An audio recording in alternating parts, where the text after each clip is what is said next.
Your healthcare costs are probably going to skyrocket next year due to the awful bill that was passed earlier and signed by President Trump. I want to tell you why this is happening and what I'm going to do to try to stop it, to make sense of this. Let's go way back in time to 2010 when President Obama signed the Affordable Care Act into law. Part of that act was to create, in effect, a marketplace for those individuals who didn't work in big companies, oftentimes worked in small companies or worked by themselves and couldn't afford healthcare coverage. And we all know healthcare coverage is critical to everybody's life. So a marketplace was created so that you could get the same kind of advantages in terms of lower costs that you would get if you worked for a big company.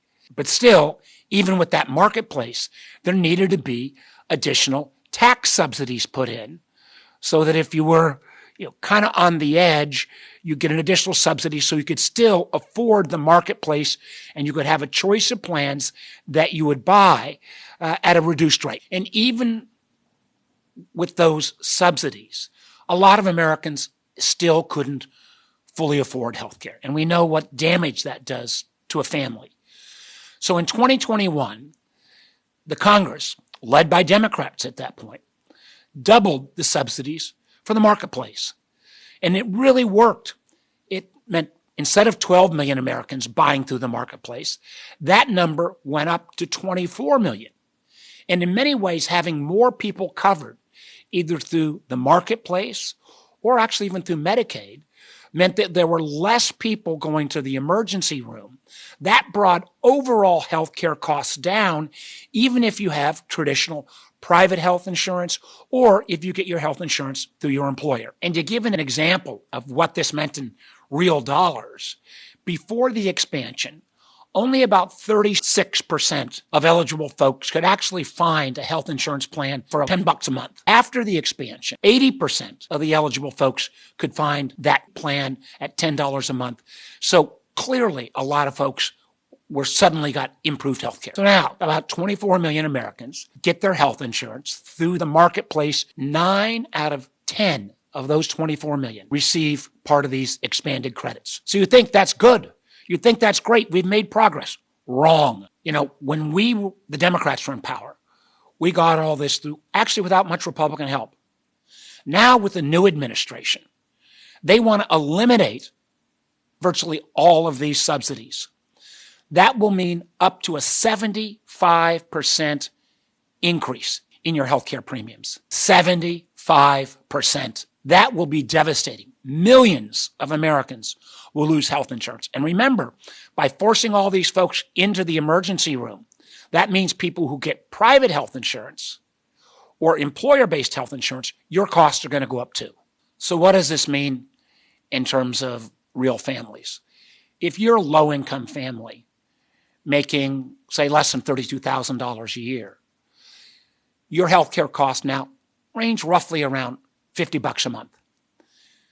Without the subsidies, it'll go up to almost $800 a month. Folks can't afford that. But if you're a middle-class family, say you make roughly $80,000 a year in Virginia Beach, you'll have your monthly premiums go up $900 a month.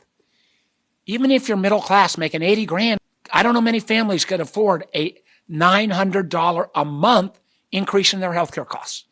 It's going to put people out of range of getting affordable healthcare. So again, at the national basis, with these increased costs, again, this starts next year. We'll see about 4 million Americans immediately lose their healthcare.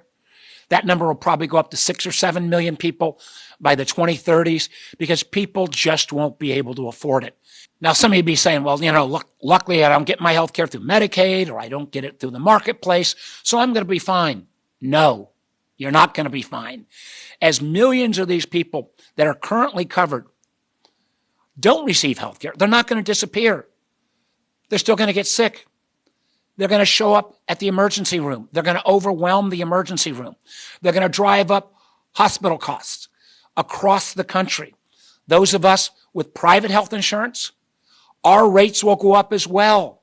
You just can't overwhelm the system and not have those costs get passed through to private health insurers, company-run health insurance plans. We're all going to bear this price increase. I've seen a lot of stupid policy enacted under this president, but maybe the stupidest will be if these tax subsidies for health care for the marketplace expire at the end of the year.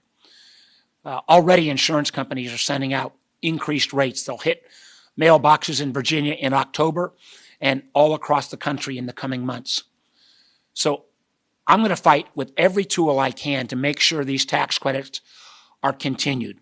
Let's not wreck healthcare further for Americans all over the country.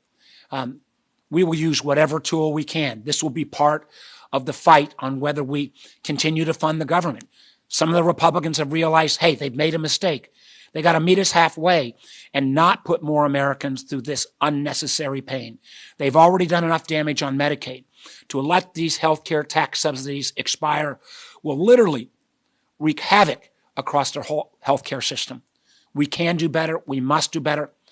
Basic healthcare in America is critically important, not only to family security, but frankly to our economy. We've got to hold the line on making sure these tax subsidies don't expire. I'm going to do whatever it takes to win this fight. Your health care is worth fighting for.